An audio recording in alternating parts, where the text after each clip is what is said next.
From assistant director on one of the greatest action films of the 1980s to Oscar-winning producer on the year's biggest Oscar winner this year, we are kicking off a brand new season of Oscar Rewind with a classic, Indiana Jones and the Last Crusade.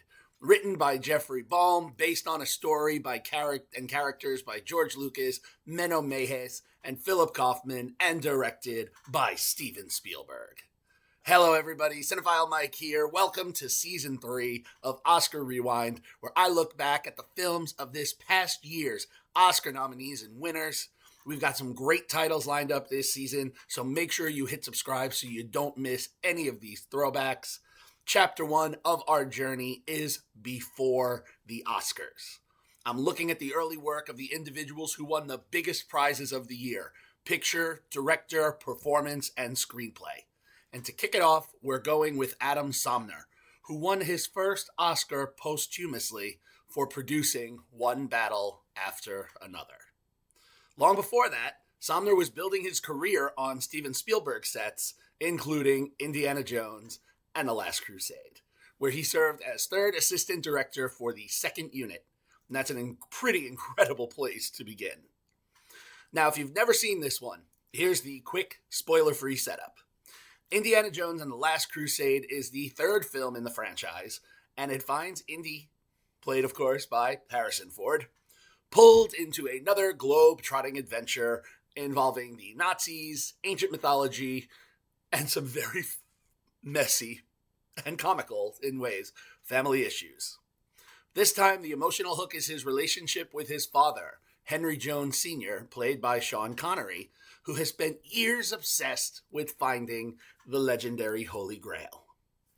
When Henry disappears during the search, Indy has to track him down, team up with familiar allies Marcus Brody, played by Denholm Elliott, and Sala, played by John Rhys Davies, and also decide whether or not he can trust Dr. Elsa Schneider, played by Alison Doody.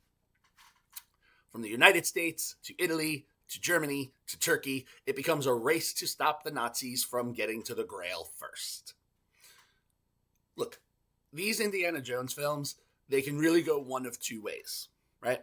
They can either be an absolute blast, or they can feel like a bit of a trudge, depending on the tone, the pacing, and how much, the adventure actually clicks.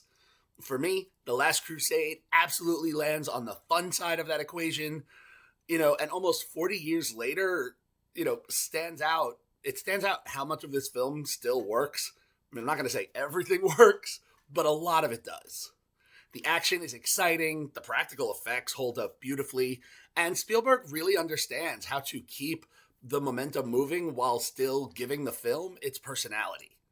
There's spectacle here, yes, of course, but there's also a lot of heart and a surprising amount of humor. Harrison Ford is terrific as Indy. I always appreciate how he gives this character just enough charisma, sarcasm and weariness to make him feel distinct from his other franchise roles, like Han, what's his name? I'm just kidding. But what makes him really stand out, in this one in particular, it's pairing Ford with Connery. Connery's an absolute scene stealer here. He lands every joke and brings a real warmth to Henry. And there's something especially fun about seeing a former Bond icon basically step into this world with that swagger intact. Their chemistry gives the movie its emotional center, and the father-son dynamic helps elevate this beyond just another action sequel. John Williams, as always, outstanding work here. The score, the familiar indie themes are so iconic, and the additional musical beats here, there's adventure, a feel of adventurous, playful, and it's emotionally in sync with what Spielberg is doing on the screen. It's one of those scores that constantly reminds you why these movies are as cinematic as they are. Visually, the film still looks fantastic. Cinematographer Douglas Slocombe delivers gorgeous work here. Knowing that this was his final film before retirement makes it even more impressive. The action is clean, the scale is huge, the practical set pieces feel tactile in a way that sometimes a lot of modern blockbusters just don't feel. You can see the craft here. I appreciate that. And since this episode is about Adam Somner, I do want to give him his due. If you've seen enough Spielberg films, you know how often they rely on these very big, complicated crowd movements, large scale blocking and sequences where every piece has to feel precise. And Somner working in that environment early in his career, whether it's the no ticket sequence, it still gets those laughs in the franchise, or the Nazi rally that we find ourselves at. You can see how carefully constructed these things were. And it's a reminder that careers like his are built in the details, and it makes this really a proper fitting place to start Oscar Rewind. Honestly, this movie feels like proof that listening to feedback matters. Raiders of the Lost Ark, it's still the gold standard for a lot of fans. And Temple of Doom has its defenders, but Spielberg kind of autocorrects here. He brings the franchise back to a more classic adventure tone, leans into the humor, and gives one of the most crowd-pleasing entries of the entire series. Now, as we always discuss, box office and awards. Indiana Jones and the Last Crusade was a major success. In fact, it was the #1 film at the global box office in 1989, even overtaking Burton's first Batman. Between its original run and later re-release, the film currently sits at $197,171,806 domestically, $277 million internationally, for a worldwide take of $474,171,806. Huge numbers, especially for that era.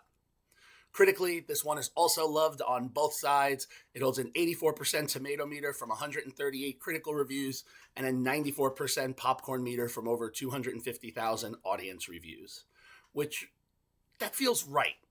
This is one of those franchise entries that both critics and general audiences have stayed pretty loyal to over the time. At the Oscars, the film earned 3 nominations: Best Original Score, Best Sound, and Best Effects, Sound Effects Editing. And it took home the win for sound effects editing, separate categories back then. Beyond the Academy, it also picked up 3 BAFTA nominations for sound, special effects, and a supporting actor nod for Sean Connery, who also landed the Golden Globe nomination in that same supporting category. Now, while this wasn't one of the year's top category Oscar players, it absolutely had its award strength and remained a major player in the technical conversation. Look, we had to kick Oscar Rewind off with something truly strong, and we did. Indiana Jones and the Last Crusade is a delightful, action-packed 5-star film for me. It's funny, it's exciting, it's beautifully made, and it's just plain entertaining in a way great adventure movies should be. If you're already a fan of the franchise, this film is essential. If you love practical action blockbusters, this film is essential. And honestly, even if you haven't seen the earlier indie films, there's more than enough here to pull you in. This is not just a great sequel, it's one of the best adventure films of its era.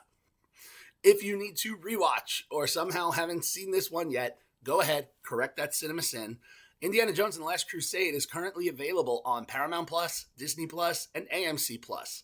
So lots of different ways for you to check this one out. All right, there we go. Season 3 of Oscar Rewind is officially underway. If you enjoyed this episode, make sure to subscribe to the channel and let me know in the comments, where does, The Last Crusade rank for you in the Indiana Jones franchise? You can follow me, Cinephile Mike, on all social media platforms and find great additional content on my website, cinephilemike.com. I'll see you all for the next Rewind, but until then, this is Cinephile Mike saying take a break and watch something new.